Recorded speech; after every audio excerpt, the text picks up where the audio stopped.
Yes, welcome back to the SLT pod. Serious Leaders Talking. You know who we have in the room. It's me, Mr. Moore from More Education. We have Miss Johnson Ree over here, and we have our boy from up north, Mr. Crawford. Pick up yourself, Jordan. Now, today's one is going to be a good one. It's going to be an interesting one, yeah? So make sure you're strapped in, you're ready, because we're gonna really draw you out, yeah? So, episode 2, let's go of the SLT pod. Yo, seen this article? Techie. We have to talk about this. All We right, have to let's talk go, about let's this. go, Okay. let's go. Let me hear it. Open the line. Crap parents behind struggling children.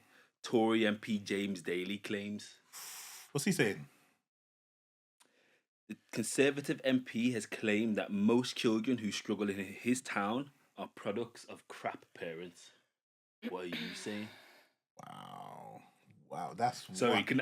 can I just Yeah, Yeah? start it. Okay, look. My viewpoint on this has changed over the course of the years. When you Now, say years, give me, what do you mean? Like from what? Like last year to this year, or... So obviously, I'm a teacher. I went into teaching because I feel it has purpose, and I feel like we can really contribute to improving the outcomes of children. I still believe that. Undoubtedly, I believe that. However, with that being said, recently I've come to believe that the influence that we have as educators is not as prominent as I originally thought. Hold on. Before Ree tears you apart, I can see the eyes and that. Yeah. Are you saying? Remember, 90% of communication is non-verbal. Are you saying? This is not a psychology pod. Are you saying that you agree Yo, with Conservative MP? listen. Wait, is that what you're saying? Can I effective communication? That's our thing. Yeah. Okay, I'll let you Can I land. articulate Woo! myself? Yeah. Cool. So- do your thing. My man's wedding, horrific. Yeah. Parenting is an extremely hard job, and I can't imagine there's anybody that does it, or very few people that do it without the best intentions. However, what my viewpoint is the if we're divvying up accountability to the outcomes of children, accountability, parents and households have significantly more accountability than schools So really, or anything else. so really, what we're saying is, who's to blame when a child, quote unquote, fails? The home. So that's what. Wait. I didn't even. Wait, you didn't let me land. Wait, you didn't let me land. Right, hold on. So the question is, who is to blame? Let's go round. Who is to blame ultimately when a child, quote unquote, fails? I use quote unquote because it was a failure. So you're saying what? Boom. Let me not try and make a soundbite and say it a little bit more nuanced. The majority of the accountability falls on the family, I would say. Cool. I'd say it's collective. Who's in that collection of people? School, home, the community. It's not solely the parents. I don't. Sorry, you go. Boy, Well, hold on. I'm not saying solely the parents, but I'm saying the majority. most of you man's fault. Yeah, we'll come back to that. Okay.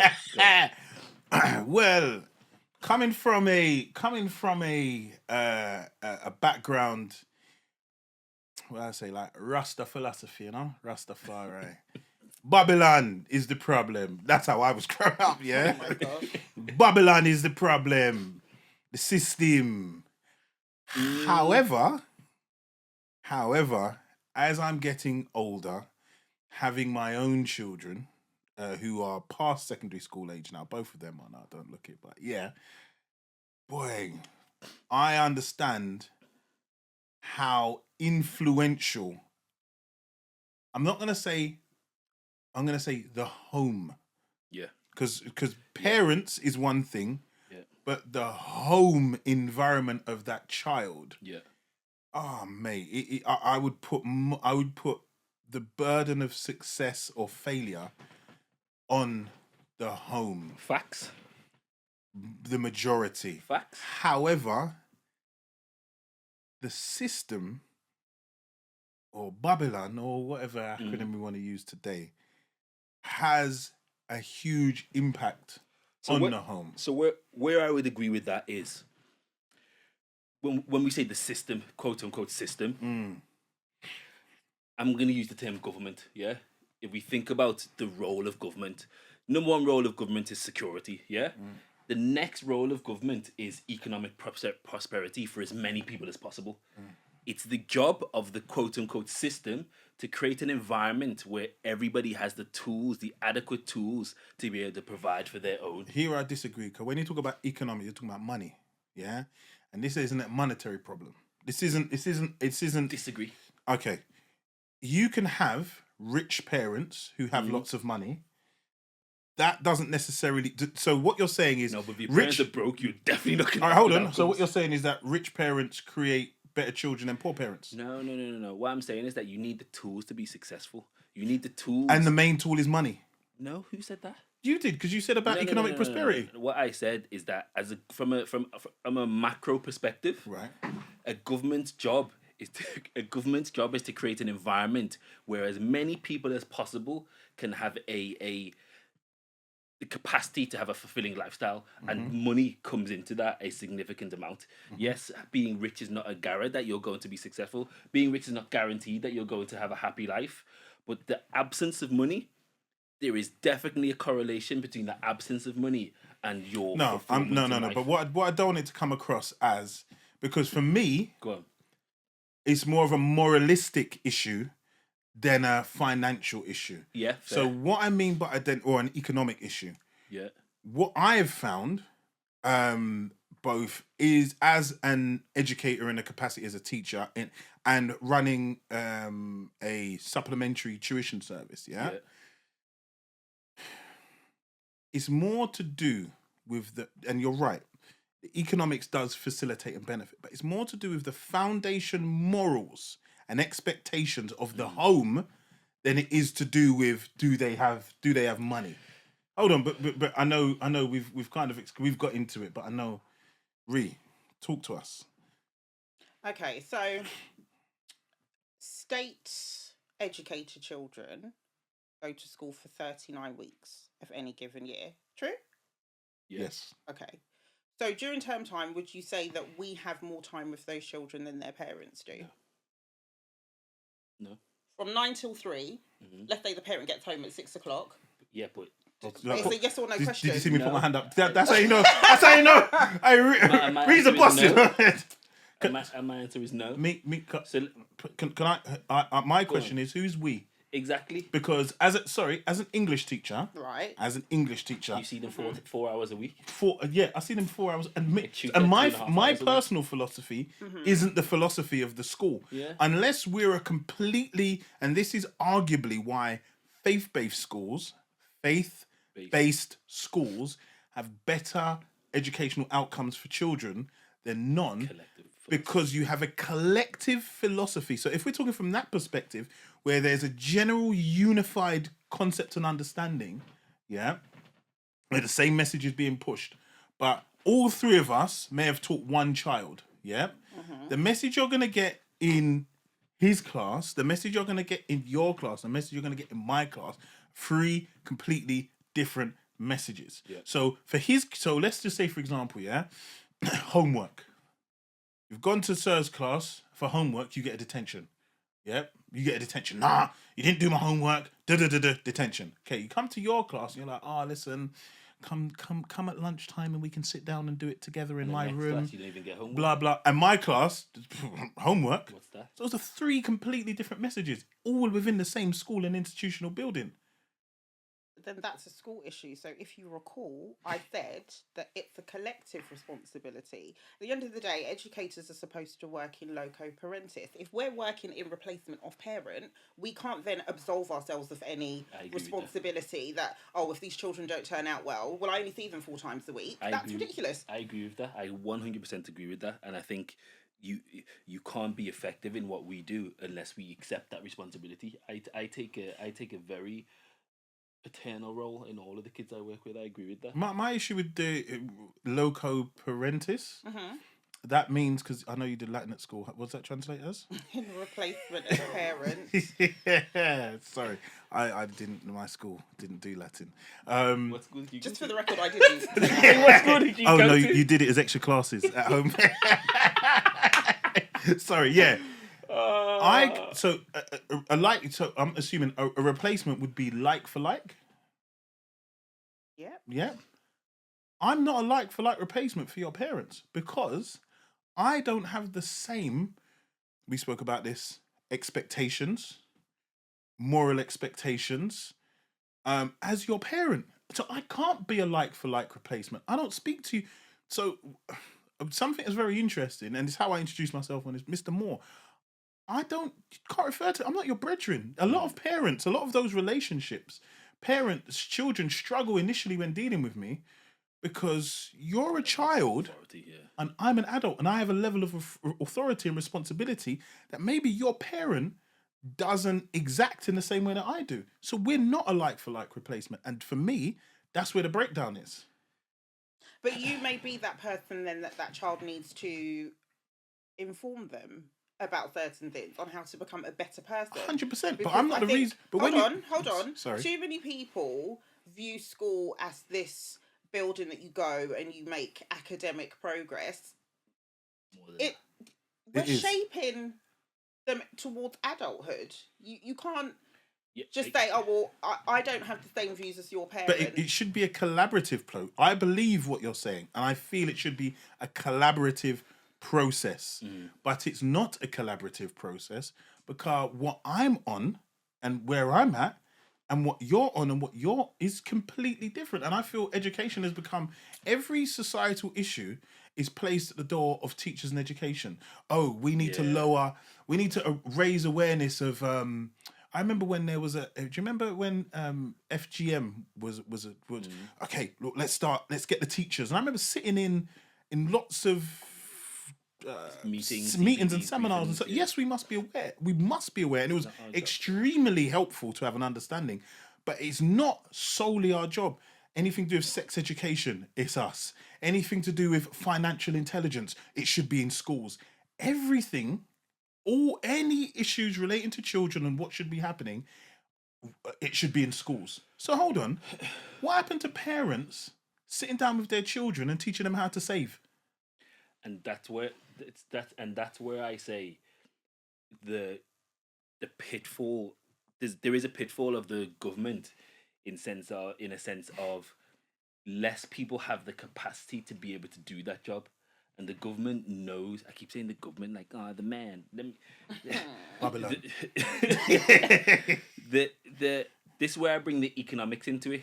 And like people not having enough time to be able to parent their kids, people not having enough resources to be able to be around for their kids. All of those things contribute to you not having the capacity to take on the responsibility of raising your child. And people know that. That's why all those additional responsibilities that have to be taken care of then go on to the schools. I'm going to take a quote from a child in one of the schools I was in a few weeks ago. Man has a Moncler jacket but doesn't have money at break for chicken strips. Yeah. Yep. Yeah. Quote unquote that child. You know who you are if you're watching. Yeah. Love that quote. The economic, and I appreciate not everybody is as well versed and so on and so forth. Yeah. But we have a whole huge range of multimedia. But time is often like being consumed by work, chasing after a monetary gain and things that we see people buy for their children and so on and so forth. That could be sacrificed by putting that money into other areas that are much more beneficial for the child. Don't disagree at all. Speaking from a more education perspective, I see parents who make that sacrifice, financially, to invest in their children's education and see the benefit. Conversely, I see the parents who invest in other things. In other things, in other areas, and then you want to talk about what the outcomes of your children. What's your thoughts on that? I think that parenting doesn't come with a handbook. That's like an old adage. Mm-hmm. I think he's phrased it very, very inelegantly, and I'm surprised because he used to be a lawyer. Like he would have to argue his case in front of people. Do you know him personally? I don't know. James Daly. Oh, because it's MP. Because I know you got the links like that, so I wouldn't know. Sorry, I'll stop. Local authority. Yeah, come on, you with me? The way she spoke about it is like she knew him. Like he used to be a lawyer. Had him round for tea. All of this has been cut. I think that parents, by and large, don't necessarily focus on making their children productive citizens. So that Montclair reference, people are so blinded by the accumulation of material possessions, you know, do they put that same energy into teaching them how to speak to adults, as an example? Well, as teachers, we know that they don't. Mm-hmm. Do you see what I mean? So I think that it's So it's the home. partially. So if I'm speaking on a purely anecdotal level, personally,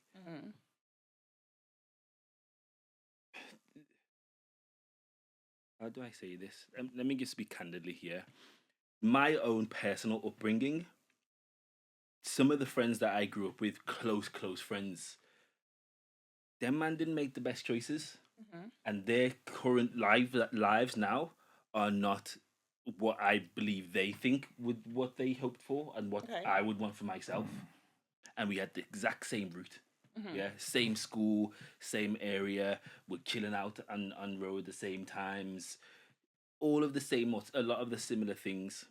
The only reason why I didn't go down certain routes is because of the influence of my family. And it's not necessarily because my mum had clamps on me, because she didn't. My mum knows she didn't really have clamps on me like that. She single parent household, working all of the time, and my mum's very non-confrontational, so she didn't really try and switch on me like that. But Lucky you, bro. Where her influence lied is in me subconsciously seeking her approval. So there was a line that I would not cross because I knew that my family wouldn't expect that from me. And there were certain things that it was never a debate. I remember people were asking me in year 11, it was like, what's your plan? And I was like, obviously sixth form, obviously uni. It was never even a discussion or a debate whether I was going to go to uni or not, because that was just always in my mind because all my family are professionals. That wasn't anything to do with school, because some kids from my school went to Oxbridge, some kids from my school finished with 2 GCSEs. That was because my family had inadvertently taught me this is who we are as people. I'm gonna go from maybe macro to slightly down where I've always been community based, yeah, and I feel as the community where the home struggles, the community should be able to provide sufficient resources where the home may struggle, if that makes sense. The dependent, and this is something that frustrates me and I don't understand, the constant looking towards like the government or this government thing. Like, I don't know, maybe it's because I was raised. And man, it was never ever going to help, man. Do you with me? They were never going to help us. Yeah. We pay our taxes. That isn't even, I'm not going to say it's not their job, but we always need to look within ourselves and be honest within ourselves about what messages, what are we really, really saying? Because if I look at the morals and standards in which I was raised, yeah, and the morals and standards which are the norm now within the community in which I grew up in, I personally can see a decline, yeah, a change. And it's a change, yeah, but nobody really wants to. Do we always say that though? Because is this just not back in my day? No, Are we just not getting old? No, because I think, and because sorry, it was I'll let you no, finish. go on, no, you're right, go on. So just as a simple example, so like growing up, we weren't allowed to eat outside on the street. Are you mad? And I've got a story about that. Go on. And we didn't, for fear that Auntie so and so might catch us. Mum would be at home, but just in case somebody can see me, it's just not even worth it. But you don't have that sense of community, that other people are looking out for my child as well. Not to the same scale. Do you know what's mad? Yeah, you know, like did you go chip shop after school? Did any of you go chip shop? I know you didn't. Did you go chip? The way you looked at me. Did you go chip shop after school? All right, so there was chip shop after school. Yeah, like that was thing. Top kebab man used to go. Yeah, and he used to get kebab and chips for like £1.20 and that. Yeah. Now, firstly, culturally, That's just a sauce. Sauce? oh, I've exposed my age. Firstly, I wouldn't. That would be like a one-off because I knew culturally, you know, I eat them food there, not that. Like when I eat them food there. Just sorry, that was my inner channel of my dad. Sorry if it came out, yeah. And then the question would be open or closed. The man will ask you want it open or. I could never ask for it to be closed. No, open, where you're just eating it on the road. And I remember one time like, I did have it, and I'd tear a little hole in the corner and like secretly eat it, yeah. And I had it in my pocket, and I had to wait until I got home because in my head I knew I couldn't eat food out because it's not something that's culturally acceptable. And my dad was parked in the car on outside, and he saw me, and I put my key in the door, yeah, and he's stealth, so I didn't see the car parked up, yeah. And he grabbed me by my neck, yeah, safeguarding, and and he whispered in my ears words to the effect is, if I ever see you, like, I will have very harsh words with you, yeah. And from that, like, I'm gonna do them thing there. And as you said, we've never had this conversation. There were certain things that weren't acceptable. It's just, and I wouldn't even say it even boils down to race. I'd say in regards to communities and how we all look after each other as a group of people, we don't have those common expectations of how we look after each other and so on and so forth. I don't know that to be true. What? Because you're from up north? I don't know that to be true. I'm not disagreeing wholeheartedly. But I just don't know I don't know how much of that is we're all getting older, so we have an element of nostalgia towards our childhood, and that's just a cycle of growing up. No, I don't think so, because, you know, in days gone by, you would respect elders merely for the fact that they were elders. Whereas now, if you talk to some young people, they couldn't care less. But I don't think that's new. I think there were kids when I was growing up, and when people around me were respectful, there were some youths that felt no way to the elders. They were likely to be the minority. I'm saying this is standard. Widespread now. This is standard, and I think even if we just look at technological advancements, it's only in the last 100 years where we kind of came out of literal darkness, where like light and those. So everything moves much quicker. And a great example would be, and she's gonna hate me for saying this, like my cousin's currently visiting, from Jamaica, and although she lives a good standard of living in Jamaica, the deliveries that are coming to the house, is mad. Next day. Because that speed and efficiency, and that's to her, that's mad. Like I can get it. I can order it, get it next day, try it on, send it back if it don't fit, and then next day it'll come after, and I don't have to leave my yard. To technological advances, how quick things have moved from country to country. So bring that back to has influenced the change in attitudes, ideas, and how we generally see the world. Yeah. Today's SLT podcast is sponsored by none other than More Education, the UK's leading online black-owned supplementary service. Guaranteed grades. Sorry. Guaranteed grades. All your money back. Oh my God. I love that. Tell us about the guaranteed grades, guaranteed grades, 6s, 7s, 8s. Don't watch that. You getting it? All right. I didn't say it. But make sure, if you want to find out where your child is, what's happening with your child, how we can support, we've got amazing facilities. Log on to moreeducation.co.uk. And at the moment, we are doing an offer for £47. You can have an assessment. so we can tell you exactly what your child's doing in maths and English, where they are, what they need to improve on, and a consultation where you get to sit down with me and I discuss how to plot the next steps of your child's road to success. Log on moreeducation.co.uk. What do we say? Guaranteed grades. I don't understand how that connects to how we see the world. Things are moving so quickly.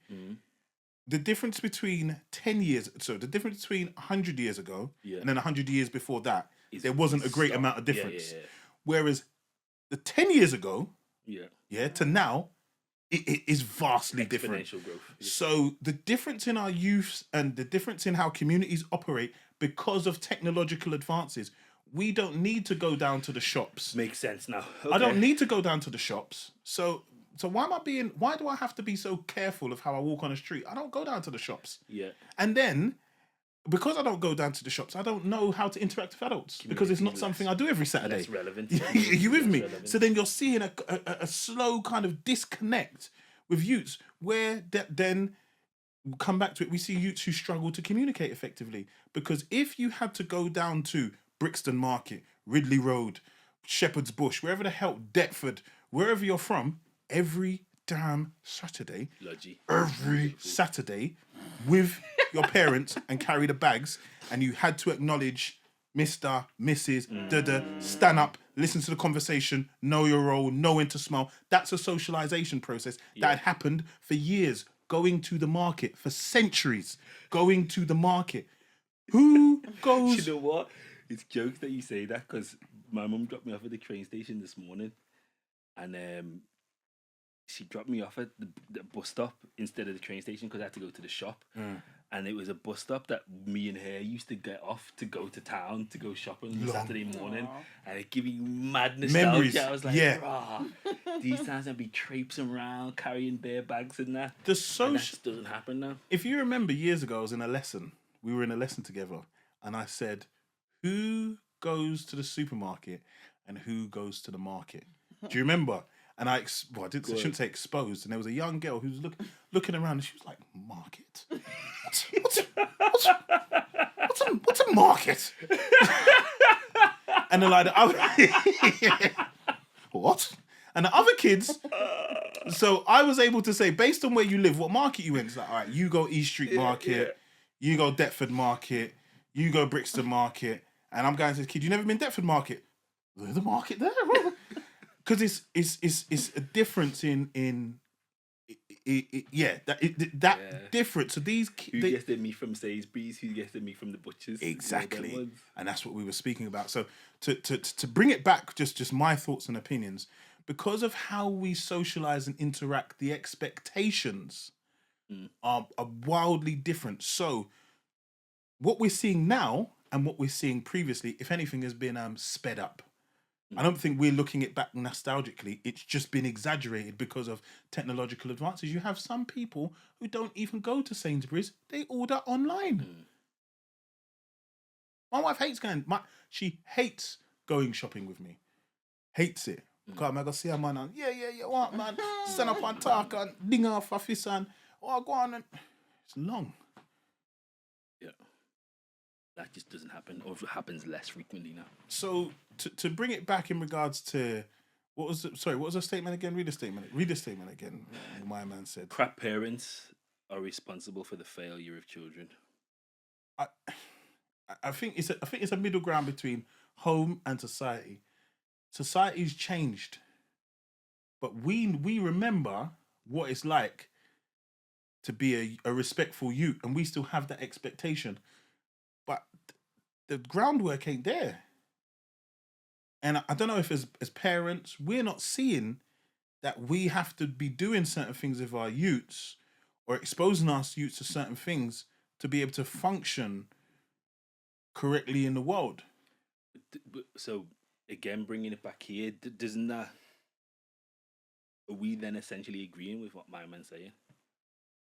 I'll talk. Are we essentially agreeing with what my man's saying? Because what he's saying is most children who struggle are the products of their crap parents. I mean, it's a... Quote. it can be quite subjective because struggling with what? Are they Yeah. struggling socially? Are they struggling academically? Are they struggling with their mental? Like, what does that mean? Insert whatever metric you want to use. I'm saying any and every.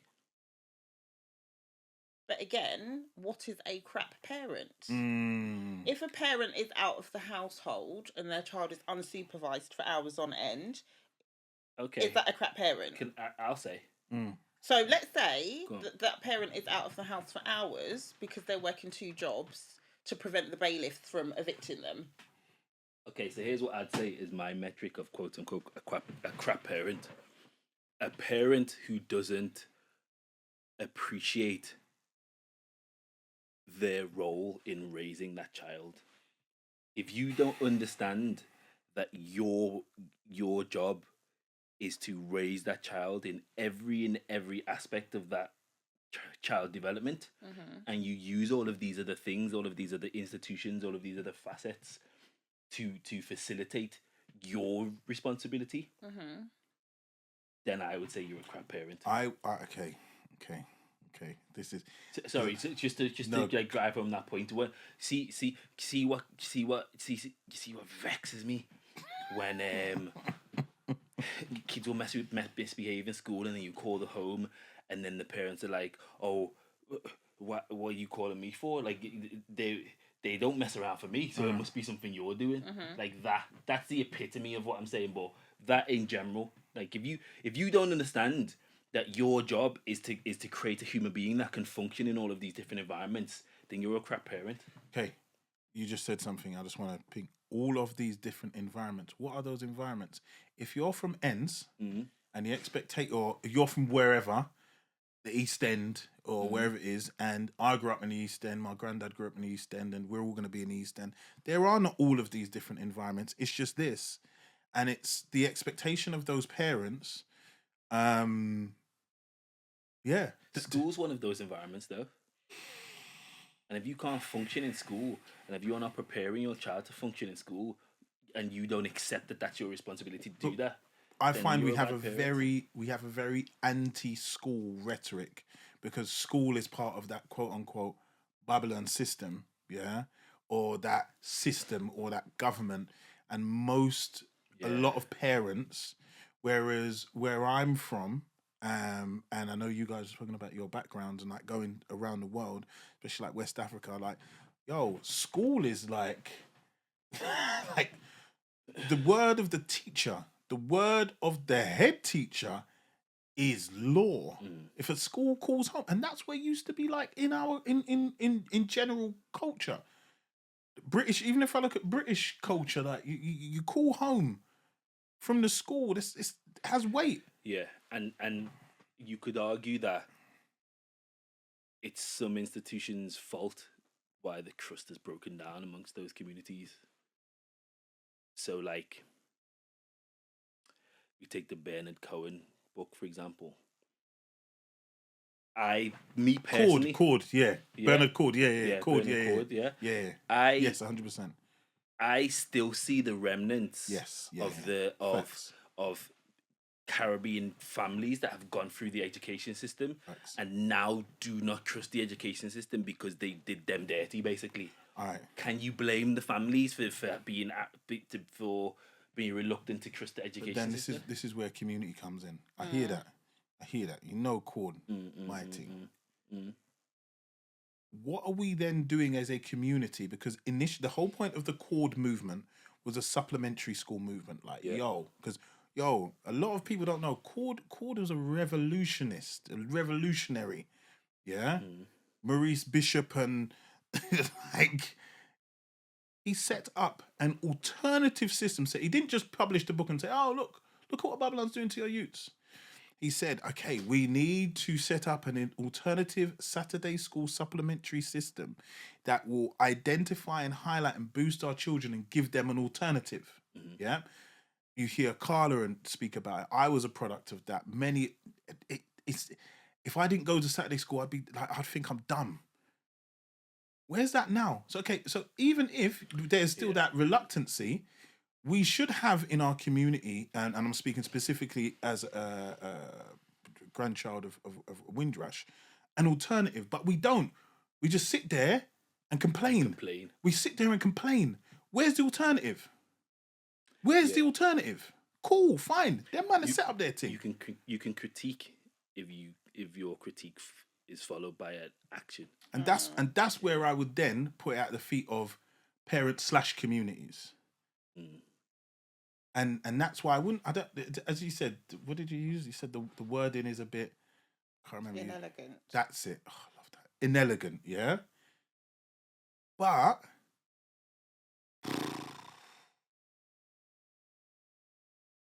I don't know, like parents, as I said, everything seems to be put, the blame of everything seems to be put on everywhere else. And when you begin to really drill down on facts,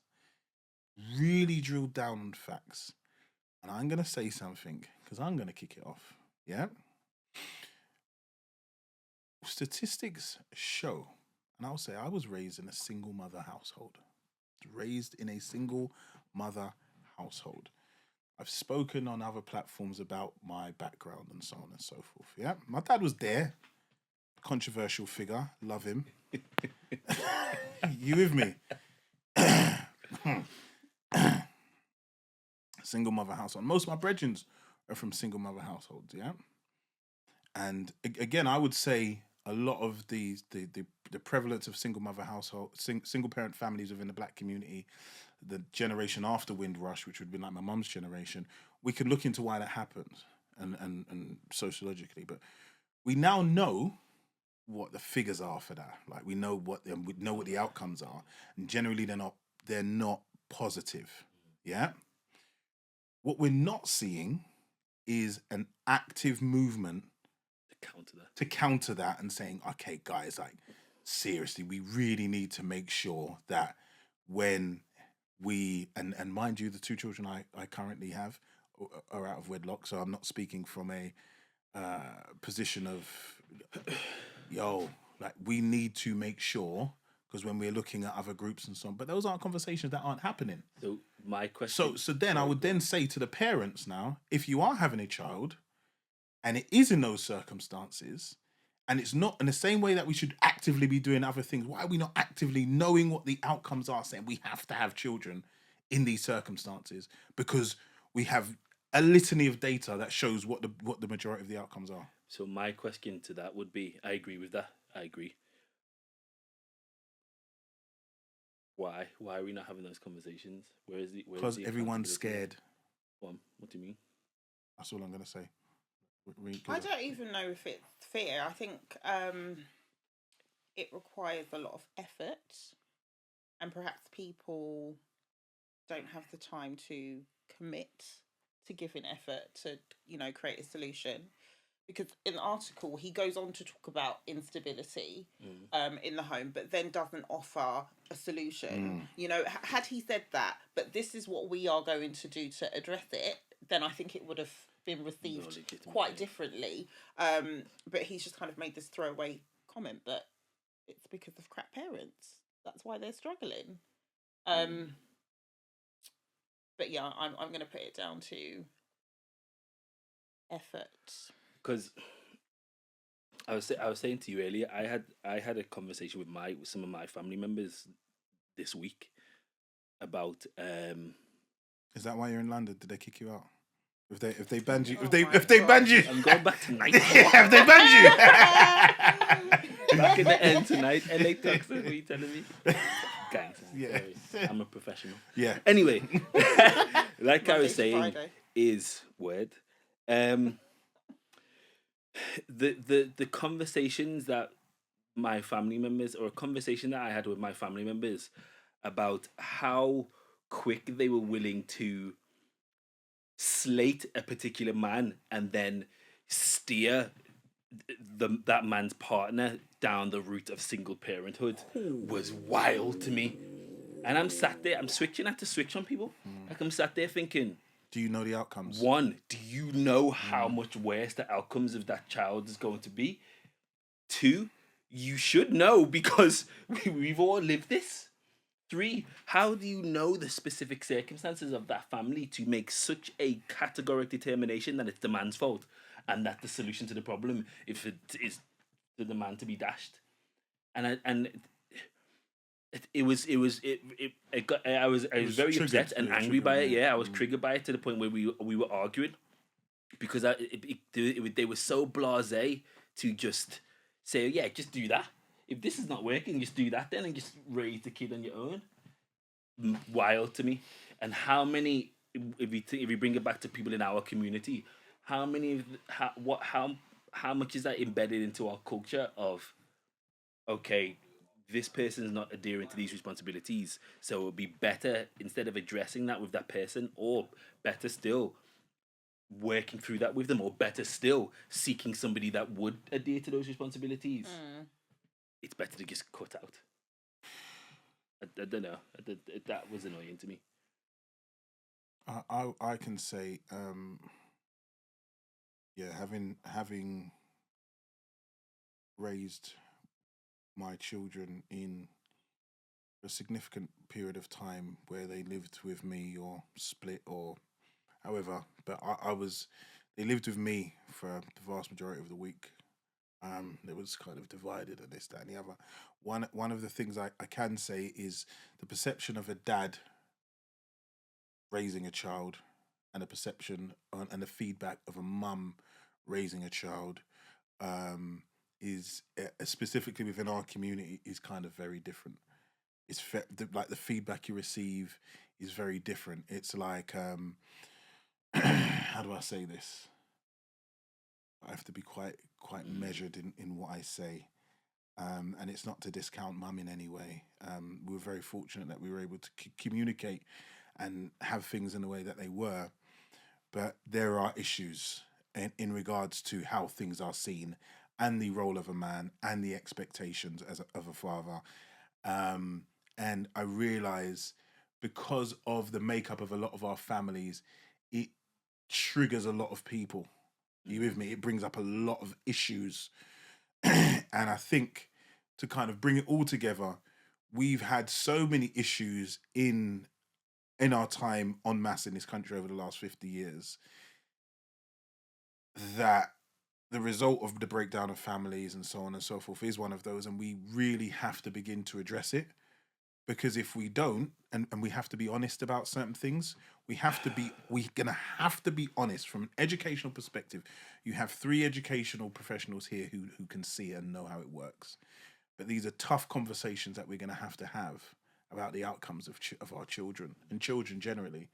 And it's almost like if the majority of parents, specifically within, I think last year saw the first time where you had more children being born out of wedlock than you did in wedlock in the UK.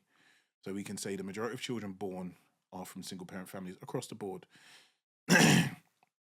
It's almost as if the single mother is immune from criticism. Yeah, is completely immune from criticism. And I don't think anybody, and when I say body, I mean like even if it's an organizational body, any entity should be immune from criticism or inspection or critique. Yeah, because that's when historically like tyranny is created. Are you with me? It creates tyranny. Yeah, I agree. and if we can't begin to have serious critical debate about how that affects all other aspects, including education, for which we have stats about, and then build on how we can, then we're basically lost. Because what you're saying is there's an element of society that can never, ever be critiqued from a loving and supportive position. A fundamental element of society. Yes, and that's mad dangerous. That's like saying we're never going to critique the church, or we're never going to imagine if certain denominations of the church, like Catholicism, were never investigated or critiqued ever in history. Like what? That's mad. We got our next episode there, you know. Reed, do you wanna round us up? You've been, yeah. I just, I think it's just all about collective responsibility. I'm going to stand on that. I think it's the Ubuntu philosophy, where it's, to do with humanity. Like, we exist because of who we are, which is kind of like contradictory to, what's his name? Descartes, who says, I think, therefore I am. Like, some people are very, very self-serving and they don't consider how their actions might impact another. Like, that's what we need to teach our young people. It's not just about you. This is, And society shifted away from that, isn't it? Yeah. Even to the point where historically, in earlier forms of civilization, your last name or your family name carried more weight than your first name. And I think in our society, in this generation, that matters less, doesn't it? Yeah. And it speaks to the. I tell you why that's interesting, yeah, because when you hear a lot of the like youths them, and like they have tags and that, so they have a tag and your name, and you get like, say like JC, and then you get like younger JC, and you get little JC, and you get tiny JC, yeah. But they're all attaching themselves to you. Yeah. They're all. But not your family name. No, because of what you've just said. But they still understand the importance of a name and a lineage. Legacy, yeah. They know where it is, because if I'm tiny JC, mine can't chat to me. You understand? True. And it's interesting how society works. That although we'll try and ultimately we'll kind of try and find our way back to. That what kids do? I didn't know that. Yeah. And he's just gassed because you said tiny JC. Yeah. So hypothetical.